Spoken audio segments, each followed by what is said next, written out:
નમસ્કાર વિદ્યાર્થી મિત્રો, હવે નેક્સ્ટ ચેપ્ટર આપણું ચોથું છે પરમાણુનું બંધારણ. જો મિત્રો ધ્યાન આપજો, આ ચેપ્ટરની અંદર એકદમ ઇઝી ચેપ્ટર છે. આપણે પરમાણુ વિશે થોડું ઘણું ભણવાનું છે. આપણે પરમાણુ કરતા આવે છે, પણ પરમાણુનું બંધારણ આપણને ખબર નથી કે ભાઈ પરમાણુ કેવો હોય. અતિ સૂક્ષ્મ કણ હોય, નરી આંખે જોઈ શકાતું નથી, તો પછી એની અંદર શું હશે એ આપણને ખબર નથી. તો એના વિશે આપણે આ ચેપ્ટરની અંદર ભણીશું. તો અનેક વૈજ્ઞાનિકોએ પરમાણુના બંધારણ આપવાનો એમની રીતે પ્રયત્ન કર્યો, બરાબર. પરંતુ પરમાણુનું સાચું બંધારણ કોણ આપી શક્યું એ આપણે આ ચેપ્ટરની અંદર જોઈશું. તો જો પ્રકરણ 3માં આપણે શીખી ગયા કે પરમાણુઓ અને અણુઓ દ્રવ્યના મૂળભૂત બંધારણીય ઘટકો છે. જુદા જુદા પ્રકારના દ્રવ્યોનું અસ્તિત્વ તે દ્રવ્યની રચના કરતા જુદા જુદા પરમાણુને કારણે હોય છે. હવે પ્રશ્નો એ ઉદ્ભવે કે કોઈ એક તત્વનો પરમાણુ બીજા તત્વના પરમાણુ કરતાં જુદો શા માટે પડે છે? ડાલ્ટને સૂચિત કર્યા મુજબ શું પરમાણુ ખરેખર અવિભાજ્ય હોય છે, અથવા શું પરમાણુની અંદર અન્ય નાના ઘટકો હોય છે? તો આ પ્રકરણમાં આપણે આ પ્રશ્નનો ઉત્તર મેળવીશું. આપણે અવપરમાણીય કણો. હવે અવપરમાણીય કણો એટલે શું? તો પરમાણુની અંદર જે કણો હોય ને એને શું કહેવાય? અવપરમાણીય કણો કહેવાય. અને પરમાણુના અનેકવિધ નમૂનાઓ વિશે અભ્યાસ કરીશું કે જે સૂચિત કરે છે કે આ કણો પરમાણુની અંદરની તરફ કેવી રીતે ગોઠવાય છે. તો 19મી સદીના અંતમાં વૈજ્ઞાનિકો સમક્ષ મુખ્ય પડકાર એ હતો કે પરમાણુનું બંધારણ રજૂ કરવું તેમજ તેના મહત્વના ગુણધર્મો સમજાવવા. અનેક પ્રયોગોના આધારે પરમાણુનું બંધારણ સ્પષ્ટ કરવામાં આવ્યું. પરમાણુઓ અવિભાજ્ય ન હોવાના સંકેતો પૈકી એક સંકેત એ સ્થિર વિદ્યુત અને જુદા જુદા પદાર્થોની વિદ્યુતના વહનની પરિસ્થિતિઓના અભ્યાસ દ્વારા મળે. તો જોઈએ અહીં આપણે દ્રવ્યમાં રહેલા વીજભારિત કણો. તો દ્રવ્યમાં રહેલા વીજભારિત કણોની પ્રકૃતિ સમજવા માટે ચાલો આપણે નીચે દર્શાવેલી પ્રવૃત્તિઓ કરીએ. તો જુઓ, પ્રવૃત્તિની અંદર ગોળાવાળમાં કાંસકો ફેરવો. શું હવે કાંસકો કાગળના નાના ટુકડાઓને આકર્ષિત કરે છે? તો હા.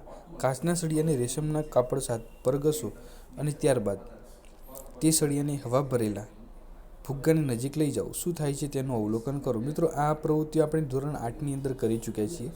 તો આ પ્રવૃત્તિઓ પરથી શું આપણે એ તારણ કાઢી શકીએ કે બે વસ્તુઓને એકબીજા સાથે ઘસવાથી તેઓ વીજભારિત બને છે? આ વીજભાર ક્યાંથી આવે છે? તો આ પ્રશ્નનો ઉત્તર ત્યારે આપી શકાયો કે જ્યારે પરમાણુ વિભાજ્ય છે અને વીજભારિત કણોનો બનેલો છે તેવું જાણી શકાયું.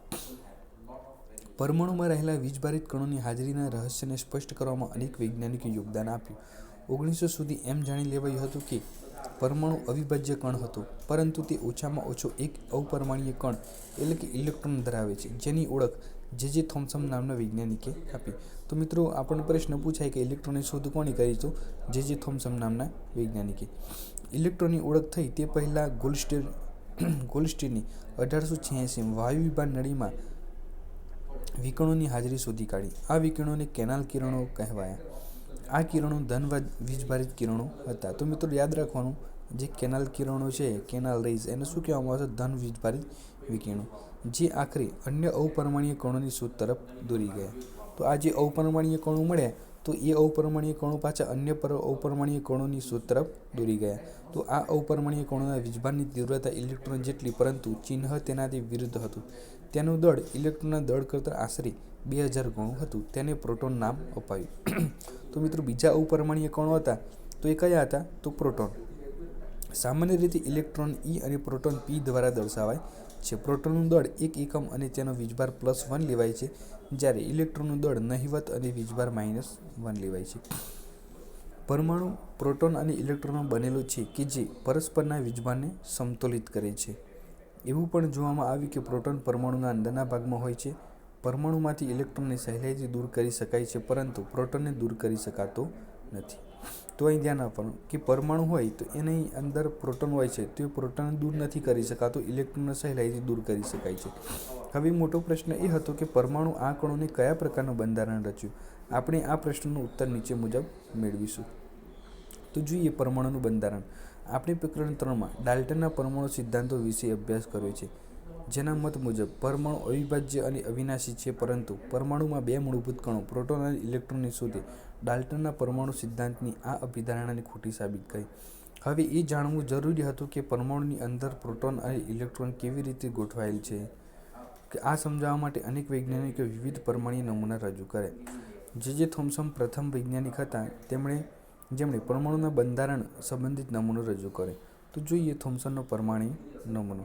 થોમ્સને રજૂ કરેલ પરમાણ્વીય નમૂનો ક્રિસ્મસ કેકને મળતો આવે છે. તેમના મત મુજબ પરમાણુ ધન વીજભારિત ગોળો છે, જેમાં ક્રિસ્મસ કેકમાં ગોઠવાયેલ સૂકી દ્રાક્ષની માફક ઇલેક્ટ્રોન ગોઠવાયેલા હોય છે. તરબૂચનું ઉદાહરણ પણ લઈ શકાય કે જેમાં ધન ભારિત પ્રોટોન એ તરબૂચના લાલ ભાગની માફક સમગ્ર રીતે ફેલાયેલા હોય છે અને ઇલેક્ટ્રોન એ તરબૂચના લાલ ભાગમાં રહેલા બીજની જેમ ગોઠવાયેલ હોય છે. થોમ્સને સૂચવ્યું કે પરમાણુ ધન વીજભારિત ગોળાનું બનેલું છે અને ઇલેક્ટ્રોન તેમાં જડિત થયેલા છે. પરમાણુમાં ઋણ વીજભાર અને ધન વીજભાર સમાન માત્રામાં હોય છે, તેથી પરમાણુ વીજભારની દ્રષ્ટિએ તટસ્થ હોય છે. થોમ્સનનો પરમાણુનો નમૂનો સમજાવે છે કે પરમાણુ વીજભારની દ્રષ્ટિએ તટસ્થ હોય છે. તેમ છતાં અન્ય વૈજ્ઞાનિકો દ્વારા થયેલા પ્રયોગોના પરિણામે થોમ્સનના પરમાણ્વીય નમૂનાઓ સમજાવી શક્યા નહીં, જેને આપણે નીચે મુજબ જોઈ શકીએ છીએ. તો મિત્રો અહીં નેક્સ્ટ છે રુથરફોર્ડનો પરમાણુ નમૂનો. તો અર્નેસ્ટ રુથરફોર્ડ એ જાણવા માગતા હતા કે પરમાણુમાં ઇલેક્ટ્રોન કેવી રીતે ગોઠવાયેલ છે. તે માટે રુથરફોર્ડે એક પ્રયોગ કર્યો. તે પ્રયોગમાં સોનાના પાત્રા વરખ પર ઝડપથી ગતિ કરતા આલ્ફા કણોનો મારો ચલાવ્યો. હવે આ જે સોનાનું પાતળું વરખ છે એ આપણે કેટલું પાતળું હશે, તો આપણો વાળ છે ને એટલું પાતળું સોનાનો વરખ હશે. તો એની ઉપર આલ્ફા કણોનો માળો ચલાવ્યો. તો એના પરથી એમને શું એમને શું તારવણ કાઢ્યા, તો તેમણે શક્ય એટલું પાતળું સ્તર જોઈતું હતું, તેથી સોનાનો વરખ પસંદ કર્યો. સોનાનો આ વરખ 1000 પરમાણુ જેટલી જાડાઈ ધરાવતો હતો. આલ્ફા કણો દ્વિવીજભારિત હિલિયમ આયનો છે, જો કે તેનું દળ 4u હોય છે. ઝડપથી ગતિ કરતા આલ્ફા કણો ગણના માત્રામાં ઉર્જા ધરાવે છે. એવી ધારણા કરવામાં આવી હતી કે સોનાના પરમાણુમાં રહેલા અપરમાણ્વીય કણો દ્વારા આલ્ફા કણો વિચલિત થશે.